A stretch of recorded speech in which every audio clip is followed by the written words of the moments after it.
6 months passed. Life returned to normal. Everyone believed Phayak was still in jail. They were wrong. He'd been held only long enough to make a call.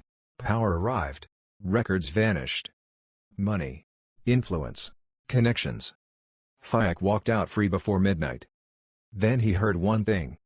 He's getting married. That hurt more than the arrest. So he stopped. No following. No gifts. No watching. With Krit beside him, Phayak buried himself in work. The obsession faded, not memory, just madness. 1 year later, exactly from the day he first saw Natee, he returned to the cafe. Not inside. Outside. Leaning against his black car. Krit beside him. Through the window, Natee left with customers, warm and untouchable. Phayak watched calmly. 10 minutes. Then. Let's go. The car drove away. At that moment, Natee looked up. And saw only a black car disappearing down the street. Not the man. Not the eyes watching him for the last time. Sometimes goodbye isn't loud. Sometimes. It's just a car leaving. After that day outside the cafe, Phayak never went back. That street no longer existed in his life. His mornings no longer smelled like coffee. They smelled like leather seats, cologne, and contract papers. Floor-to-ceiling windows. Board meetings. Investors waiting. People bowing their heads. He ruled his empire quietly, perfectly, but alone. His mansion was empty. Too many rooms. No one waiting. No warm coffee smile. Sometimes, when the night got too silent, he drove out alone. No destination. Just music and empty roads. Sometimes in bars. Another bar? Krit asked. Yeah, Phayak muttered. Silence was enough. Almost midnight. Almost empty streets. Then, a shadow. Someone pushed another figure down. Phayak glanced once. Looked away. Not his problem. Phayak, Krit said, voice tight. Look again. I said drive. The one on the ground. Looks like Natee. Heart pounding, Phayak flung the door open. There, on the street, someone was being kicked, dragged. A weak voice cried. Stop. Please. Rage broke something inside him. He rushed forward, grabbed the attacker, threw him back, punched. Again and again. Months of cold restraint exploding in a few seconds. Run. The man shoved him and fled. Phayak stood, breathing heavily. Streetlight flickered. And for 1 second, the face became clear. Wait, he whispered. Isn't that? That's Karn, Krit said, voice shaking. Natee's husband? Behind them, Natee lay bruised and unconscious. Nothing made sense anymore. Phayak didn't think. He moved. Before Krit could speak, he lifted Natee into his arms. Too light. Too fragile. Blood stained his shirt. Breathing shallow. Open the car, Phayak ordered. They didn't go to a hospital. They went home. His mansion. Doctors and nurses were already waiting. No questions asked. Prepare the treatment room. Full body check. Scan everything.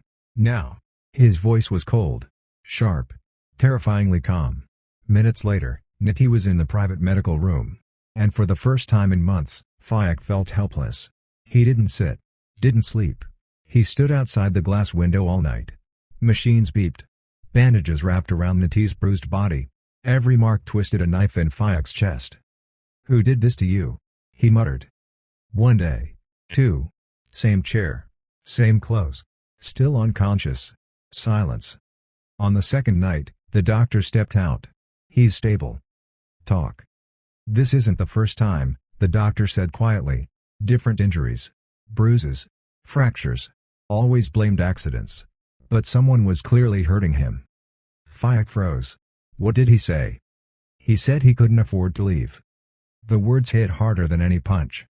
Phayak's voice turned cold, sharp. Investigate Karn. Everything. I want his life on my desk. By morning, the file arrived. Photos. Receipts. Reports. Phayak flipped through them. Karn isn't alone, Krit said quietly. He has a wife. Pregnant. Gambling. Debts. Mentally abuses him for money. Page after page, bankruptcy, loans, losses. Recent requests for money from Natee. Phayak's grip tightened. So Karn needed money. And he already has a wife. And she's pregnant.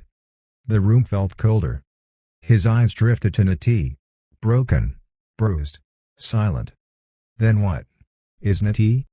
Light slipped through the tall glass windows of the mansion's treatment room, pale and cold against the smell of medicine and antiseptic. Machines hummed softly around the bed. After a long, restless night, Natee finally stirred. Phayak noticed instantly. He hadn't slept at all, sitting beside the bed the entire time, eyes fixed on Natee's face as if looking away might make him disappear. "Natee," he called gently. Slowly, Natee's eyes opened, heavy and confused. The white ceiling, the unfamiliar room, none of it made sense. Then his gaze shifted and stopped. "Phayak, close, real." "Phayak," his voice cracked. Relief hit Phayak so hard it almost hurt. "Yeah, it's me." 6 months apart, and this was how they met again. Not at the cafe, not over coffee, but with bruises and bandages. When Natee tried to sit up, pain shot through him. Phayak immediately supported his shoulders. "Don't move, you're hurt." Their hands touched, and both froze. Even now, the warmth felt dangerously familiar. "Why am I here?" Natee whispered. "I brought you. You were unconscious on the street." Natee looked away. Phayak watched him quietly before asking, voice low, "How long has he been hitting you?" "It's nothing," Natee muttered. "Stop lying." The slight flinch on Natee's face shattered Phayak's anger. His voice softened. "I already know. Karn has a wife. She's pregnant. He's bankrupt. He's been taking your money." Each word drained the color from Natee's face. "Why is your husband having a wife?" Phayak asked. Natee's lips trembled. Tears gathered in his eyes. He is not my husband," he whispered. "We never got married." Phayak froze. If Karn had a wife, then what was Natee? Natee couldn't answer. He just cried silently, like someone who had been enduring everything alone for far too long. And in that moment, Phayak realized something far worse than betrayal. Natee wasn't someone's partner. He had only been someone being used. The rain had stopped, leaving the garden outside the mansion warm yellow lights. Inside the guest room, Natee sat on the edge of the bed with a blanket around his shoulders, bandages fresh against his pale skin. He looked exhausted, but awake, present. Phayak stood by the window for a long time before finally pulling a chair in front of him. For once, his voice wasn't cold or demanding. It was soft, human. "Can you tell me what happened?" he asked. "Everyone thought you and Karn loved each other. You were going to get married. Then why is he not your husband?" After a long silence, Natee lowered his eyes. "We did plan to get married," he said quietly. "On the day of the wedding, just before we left for the hall, someone knocked on the door. It was a woman. She said she was pregnant, with Karn's child." The air seemed to freeze. There was shouting. I kept asking him if it was true. Natee gave a bitter smile. He didn't deny it, so we cancelled the wedding. Simple words, but they carried the weight of everything that followed.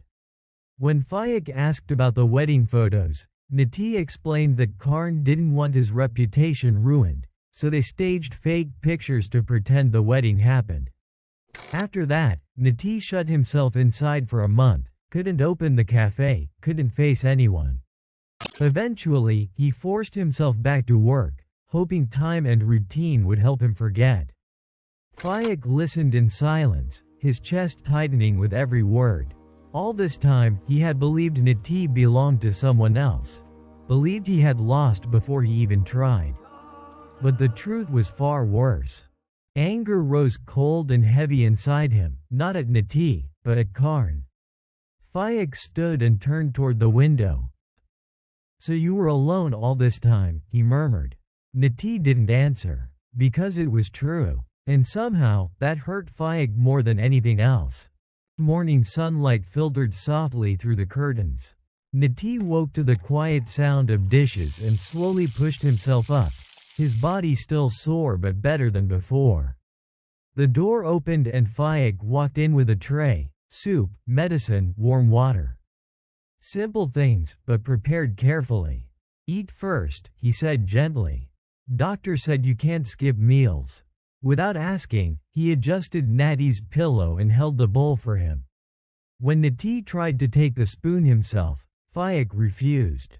"You're weak. I'll feed you." His tone wasn't cold or commanding, just firm and protective. His hands were unexpectedly gentle. Later that day, Karn was brought to the mansion. He looked exhausted and frightened, nothing like before. Phayak stood across from him, calm and unreadable, Crit silent beside him. A file landed on the table. "Your debts," Phayak said flatly. "Bank loans, gambling, private lenders. I cleared them all." Hope flashed across Karn's face, until Phayak continued, "Not for you. For Natee. Otherwise, you're not worth a single baht." He stepped closer, eyes cold. "If you ever show up in front of him again, I will kill you." There was no anger in his voice, which made it worse. It sounded like a promise. Karn left that day, and disappeared from Natee's life for good. The days after were quiet, peaceful. Phayak rarely left the mansion. He stayed close, always there before Natee even asked, handing him water, helping him walk, bringing medicine, doing even the smallest things without complaint. When Natee mentioned going back to the cafe, Phayak simply said, "Rest first. Your health is more important." No one had ever said that to him before. At night, Natee sometimes watched him working on his laptop, serious, powerful, yet checking on him every few minutes. The same man who once frightened him now felt strangely safe. "You've changed," Natee told him one evening. "You're gentler, less scary." Phayak only looked away. "It's just matter of time and work." And for the first time, Natee wasn't afraid. His heart was starting to beat for Phayak. Thank you for watching. What do you think? Will Natee now fall for Phayak? And Phayak still has some love in his heart. For watching their love and romance, please follow my channel.